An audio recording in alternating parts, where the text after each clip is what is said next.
How do you protect yourself from zina? The reality is number one, everyone listen to this. It's not what you think I'm going to say. Self-restraint.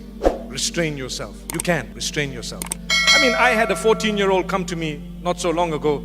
How do I protect myself from zina? I want to get married. Come on, be a little bit realistic.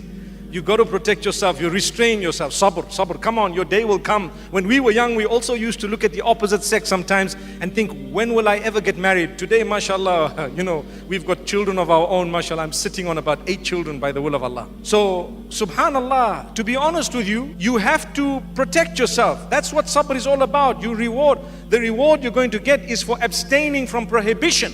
That's the reward. So not only your salah and your zakah, that's doing good deeds, but abstaining from bad is also a reward. So here's your opportunity, stay back. However, the hadith speaks about fasting. So you will fast. Fast every Monday and Thursday, fast 3 times a month. This will help you. Concentrate, have good company.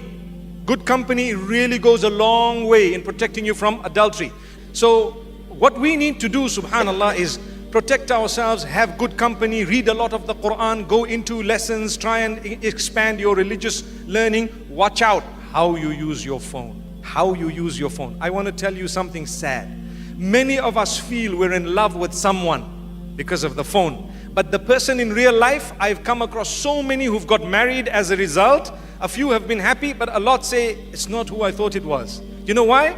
Today, like you have Photoshop, you also have akhlaq shop, which means somehow their akhlaq is shopped. You think that they're really amazing, and when you live with them, they ignore you. They're on the phone with someone else. And you start thinking, so don't be deceived by the phone. You know, when someone says, I love you, wallahi, so many of them are just saying it because it's just like saying, hello, hi, how are you? And you know what I love you means sometimes nowadays? I want to use you. That's what it means. I promise you it means that. Have you seen what I've said once some time back on Twitter? I said, if people can say lol without laughing, they can say I love you without loving. And I think a lot of people caught on that. But I want to add something else today and tell you, a lot of the people say I love you and actually mean, without you knowing, I just want to use you.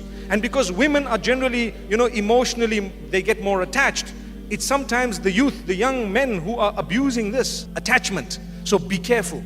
Abstain, be strict on yourself. You fast, you have good company, and you try and engage in more acts of worship. Go out and become a volunteer. Help here, help there. And subhanallah, when the time is right, then you start opening your eyes. And I have one statement for a lot of the brothers and sisters who are not married.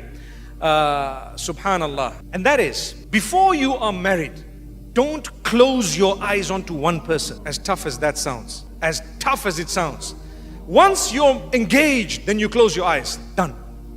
Because maybe Allah doesn't want you to marry the person because they are bad, horrible. Or maybe Allah doesn't want it because something might go wrong with the children that couple will have and you don't know. So maybe Allah is keeping you apart. I'm not saying don't try. You try. You speak to your parents. You convince them. You can even change your wilaya if you want. You know what that means? This is my wali. He's my father. I will go to the panel of scholars and tell them my father is blocking my marriage without any reason. So I want to marry without my dad. And if you qualify for that, you can actually shift that wilaya to a wali will be someone else. Who will it be? That panel of scholars in an Islamic country, you'd have the qadi or someone who would represent you as a wali. So the person becomes a wali of yours. So you need to be careful, because sometimes if you do that and you know that the person you want to marry is not standing on their own 2 feet in terms of, finances and so on, you might have to come back to your family one day and they might not want you at that stage.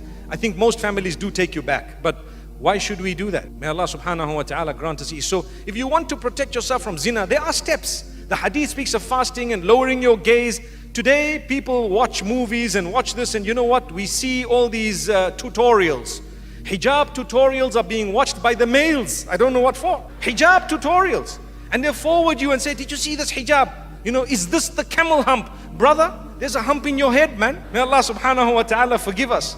What are you worried about this thing here for? Take it easy. Let the sisters go ahead and have a peep. But then you look at your wife and you say, I saw the tutorial. I think you need to look a bit like so-and-so, so-and-so. May Allah forgive us. So this is why we don't lower our gaze, and we don't realize lowering the gaze is very important, even when it comes to the screen. I know, you always get wise cracks in the youth. Sometimes they say, but Sheikh, I'm lowering my gaze, looking in the screen, I'm lowering my gaze. That's not what it is. You know what I mean. You don't look at these things by the will of Allah. And if you do, you are allowed to say, MashaAllah. If you really have great intentions, you can even say, Inshallah. But it's okay, that's where it stops.